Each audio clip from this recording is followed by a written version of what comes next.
It's a real inspiration to be here, to be part of civic education, to see that happening live here. So I want to thank all of you also online, especially high school students. I have 2 high schoolers myself. I could not get them to even come up or to tune in or read anything. So the fact that you all are spending your Saturdays at home listening to this, I understand really what a commitment this is. So it's a real pleasure to be here with all of you. I have the difficult task of being the after lunch act. And so I'm going to start by just trying to get the energy level up in this room a little bit. And so I'm going to start basically first just giving you the takeaway in case you fall asleep. The takeaway here is that we all know something is feeling a little different, right? Something has changed, but we can't quite place our fingers on what it is, and we can't quite place our fingers on whether or not we're going back to what it is or we're moving towards something new. So my argument, in case you fall asleep because of the postprandial elements, is that something is changing. And the way that we govern trade and the way that we think about how we regulate international trade is changing from what is rules-based to what is security-oriented. Now, you all heard I'm a law professor, so it pains me to say this, right? Because what do we do in law school? We teach you rules. What do we think is the most important thing a society needs to regulate itself? Rules, right? So it pains me as a law professor to say this, but I do think this is what's happening when it comes to the world of global trade. And so should you fall asleep in the next 25 minutes or so, you've gotten the takeaway and you can pretend like you're awake the whole time. All right.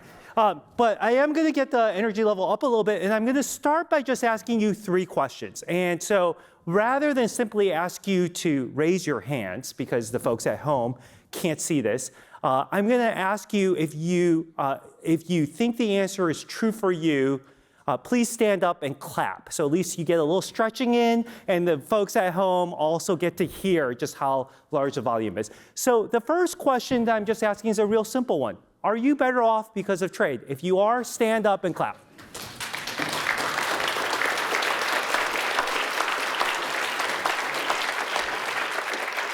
So that's great because I can now go home and tell my family, you know, I came to the Camden Conference and I got a standing ovation, right?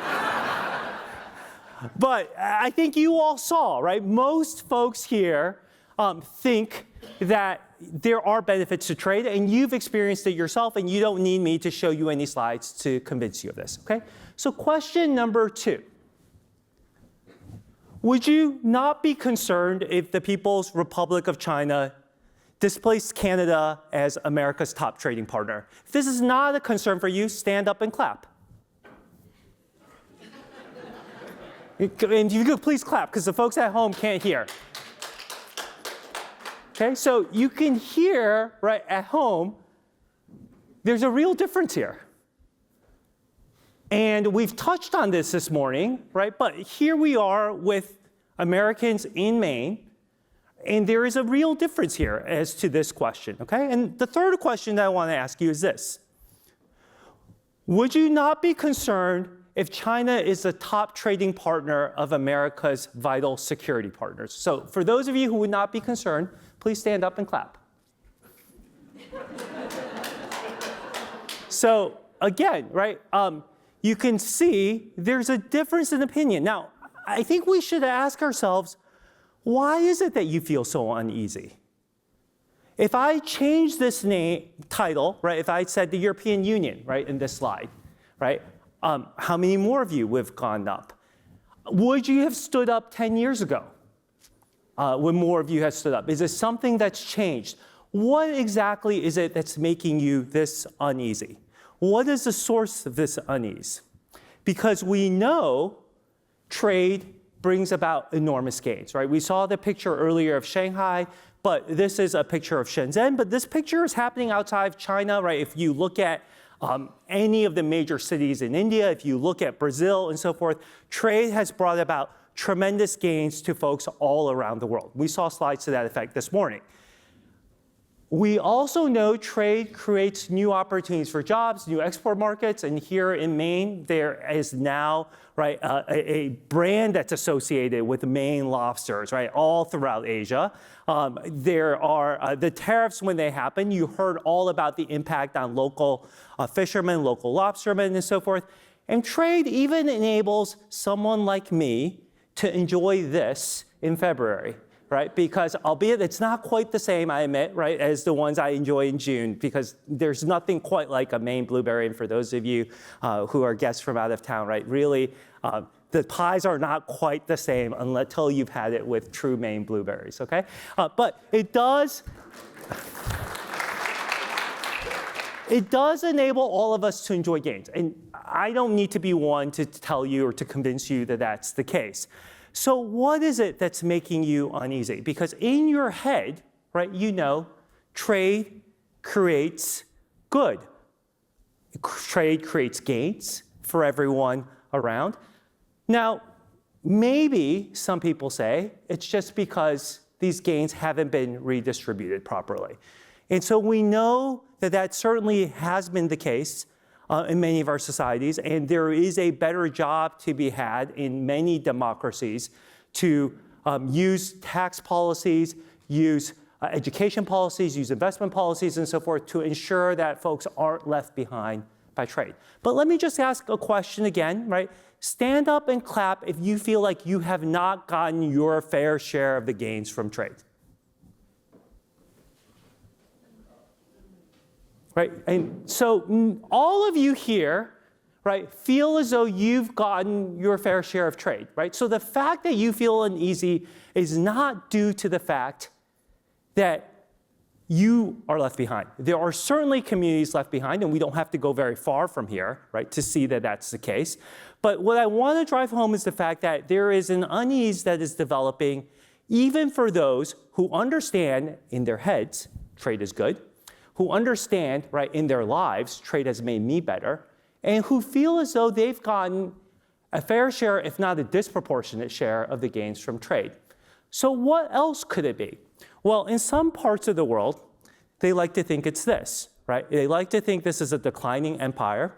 They like to think that this is a race element that is the case. But, you know, this, for me, Maine is vacation land. My family comes up here all the time. We know that, you know, what is causing the unease is not the simple story of racism, this paranoia, this inability to accept another rise of another major superpower. So if this is not the case, what is it that's the source of your unease? And what I want to argue is the source of this unease, right? This slide is one Doug showed you earlier this morning, right? Most people still think of trade as a tremendous opportunity for economic growth. But what I want to argue is the source of this unease is this difference in values that's happened over the course of the last decade or so. And it's a source of unease for many of you because what you see happening are other societies who are also enjoying the same gains from trade, but they're led by leaders who have a commitment to a different set of values. They're led by leaders who are willing to disrupt the rules-based order, to inflict large amounts of harm in advance of certain historical grievances, historical narratives. And that is something that I suspect is deeply disturbing to some of you. There is an unease over the fact that the citizens of these societies tolerate restraints on their freedom of speech, their freedom of association.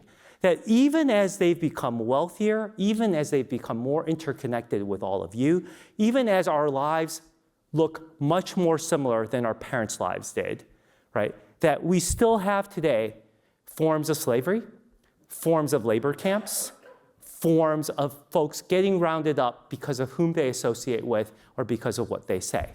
And this is happening in some of our trading partners. And there is an unease over the growing techno-surveillance state. And the fact that our technologies, innovations are being put forward that put eyes on people, and that this technology is being put out there to perhaps even put eyes on you. And so it's this type of unease, right, that's giving rise to this type of disconnect. Because what it's done is change this paradigm. This is what we used to believe the paradigm to be, and Doug told us this beginning this morning, right? Trade creates interdependence. Interdependence creates cooperation, which leads to greater security and greater peace. We no longer buy it because of the slides that I showed you earlier. You feel deeply unease over the trends that you see happening in the global economy. And yet, there is still this sense, right, trade does good. So what do we do about this? Well, basically, the reason I think there is a shift happening is the paradigm has increasingly become this, right? Trade creates dependency, and dependency with societies that have values that are different leads to insecurity. Now, I want to be really clear here to say this is not a case of unease, particularly with a certain country or its citizens altogether, because there is this unease that's happening all around the world.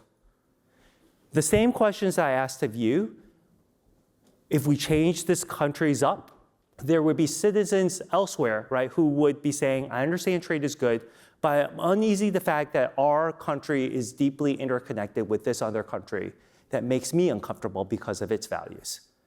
And that country, for some, may even include the United States, right, because of what we represent and so forth. But what I want to just argue is that this phenomenon is happening all around the world.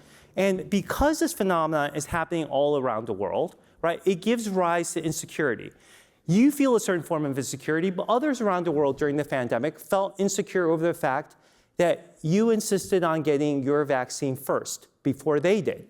They feel insecure over the fact that food insecurity has gone up, particularly in Africa and Latin America, as you see in these slides over the last 2 years.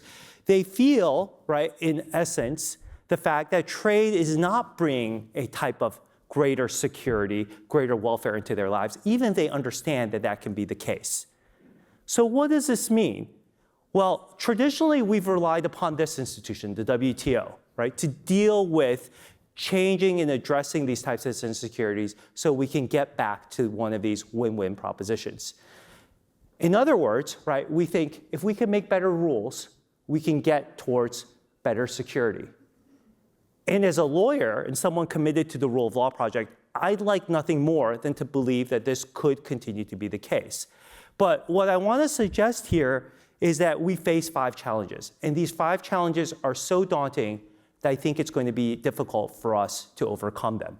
Challenge number 1 is the fact that we heard earlier from Simon that there are rules that you need to notify your subsidies, your technical standards, and so on and so forth. And these notifications are not being given, but there are penalties for this. And so if the system relies upon people honestly notifying so that others can monitor them, this type of peer review system, and that's not happening and countries can get away with it with impunity, right? That's something that's broken. There have been solutions to try to fix this. You would think this is a simple fix, but there's been a political impasse even just over this issue.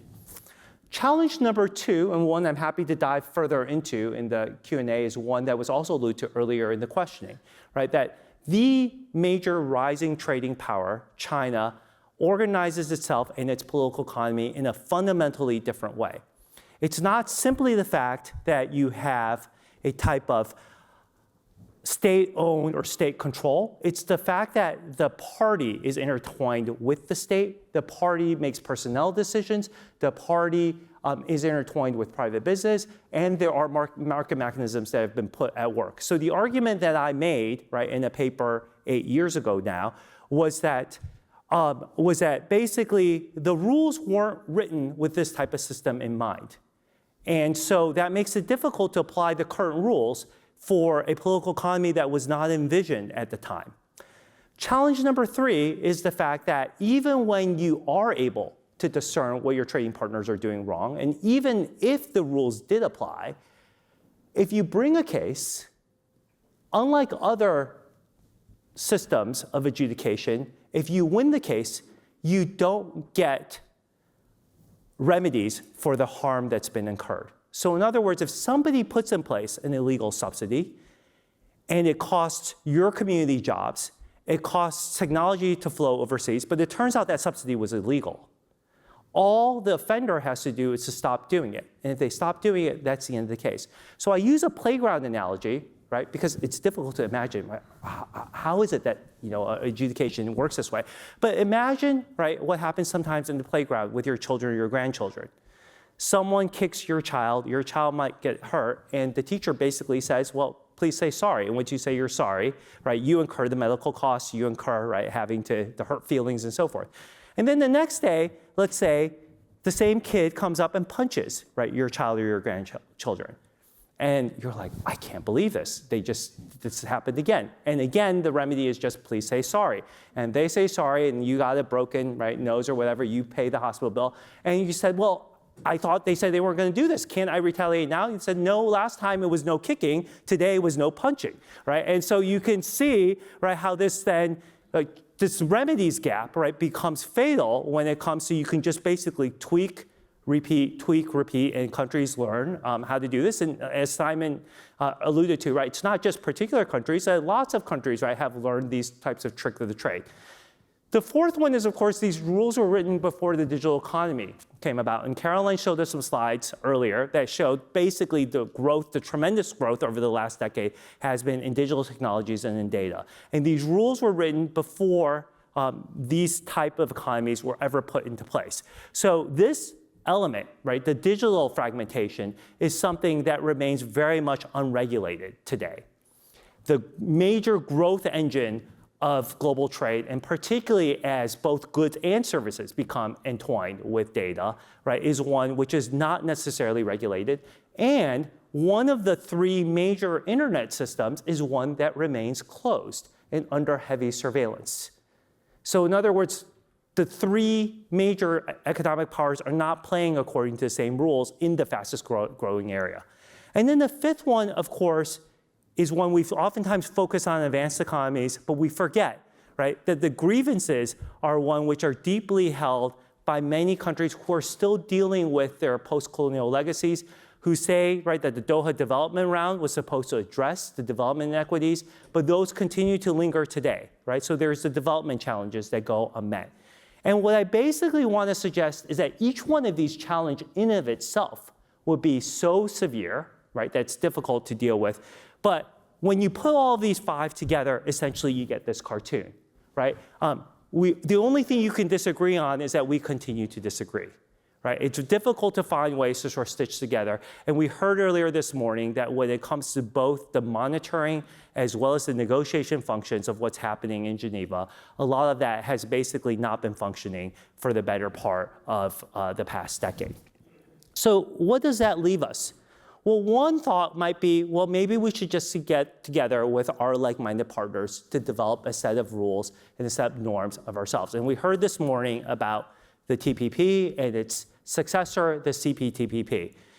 But the issue is, and these words, right, were discussed earlier, right, the tweaks that were made also with the USMCA and so forth, right, that there are what are known as rules of origin. And these rules of origin are basically legal rules that decide who gets to enjoy the benefits of a trade agreement and who doesn't. And in a world where no good is ever truly made by one company, but they are inputs sourced from various different firms, from various different locations, right? These are complicated rules to sort of add it up to say, does this good originate from a trading partner or do they not?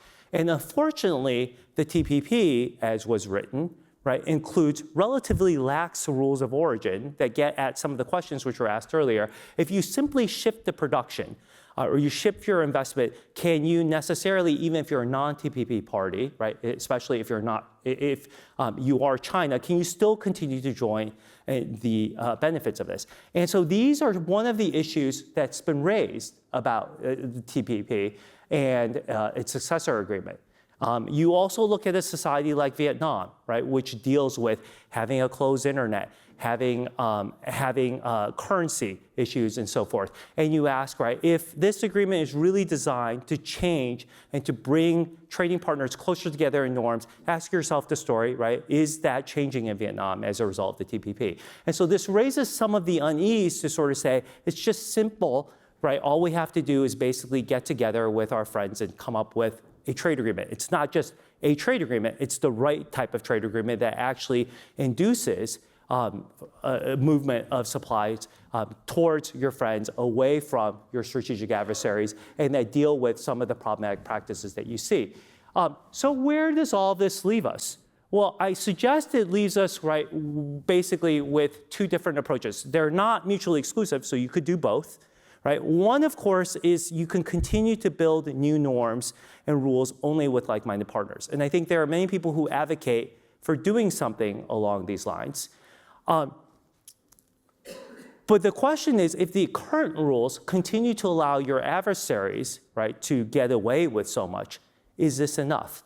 In essence, you're betting, right, that those that are also gaining from this, eventually something is going to collapse. Eventually, it's going to give way.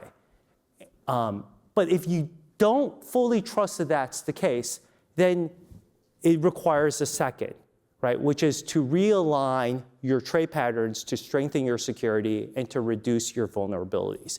And what I suggest is happening is we've gone from a world that basically emphasized only approach one towards now believing we also need to do approach two. And so it's not so much folks have given up on the first project altogether, but there has been a shift towards the second type of approach. And this is true not just if you live in an advanced democracy, advanced economy and democracy like this. It's also true, right, if you live in an autocracy. It's also true if you live in a developing country, right, that feels like you're not getting your food, right, from the right sources because of trade. So this is something which I think is happening across the board. And so if that's the case, what would this look like? Well, the first thing it will look like is it would require tighter rules of origin to basically cut down the loopholes in your trade agreements that allow other parties, right, to basically enjoy the benefits of those trade agreements. And notice here on this slide, we're not talking about the United States doing this, right? This is India, right, that's also looking to increase its security in multiple dimensions, right, by tightening these types of rules of origin. We touched this morning also upon export controls, right? So this is moving away from thinking that tariffs by itself is sufficient to bring about that type of security and looking more at what types of technologies, what types of investments need to be restricted in order to ensure, right, that supply chains, investment flows, capital move in a way different than what the market naturally would allocate. Right? So this is the second type of emphasis that we're going to see in trade governance. And the third that I want to suggest is we're also going to see agreements that are specific to given sectors that are viewed as emerging technologies or that are vital for industries. We already see this. This has been something that's been with us for the past 75 years in trade governance, right? We see this in defense industries, but the number of industries that are going to creep into this domain, particularly as the digital elements of what's important, what's considered strategic, is going to expand. And so we saw a version of this earlier this year with semiconductors, but I would predict, right, that this is just the tip of an iceberg of thinking about a different way of regulating trade.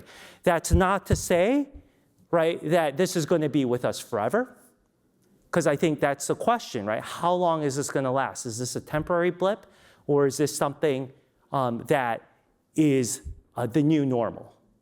But what I will say is you go back to the question I started out with. Why did you only stand up for the first question that I asked, not the other two questions? And what would it take for you to stand up and give me not just one standing ovation, but three? And until that happens, I think we are in a new normal. I think we are in a world where we've moved from rules-based, from thinking that we can negotiate new rules, that we can basically rely upon lawyers to adjudicate cases when someone breaches the rules, that we can rely upon shared interests, right, to enforce those rules, towards one where we no longer trust that that's the case. And in a world where we don't trust that that's the case, we're going to look to increase our security. Because even though you enjoy the benefits from trade, even though you feel as though you've gotten your fair share, you feel something in your community is insecure. And when that's the case anywhere around the world, people are going to take actions to secure themselves. And I think that's what we're going to see here with not just trade, but other elements of our global economy.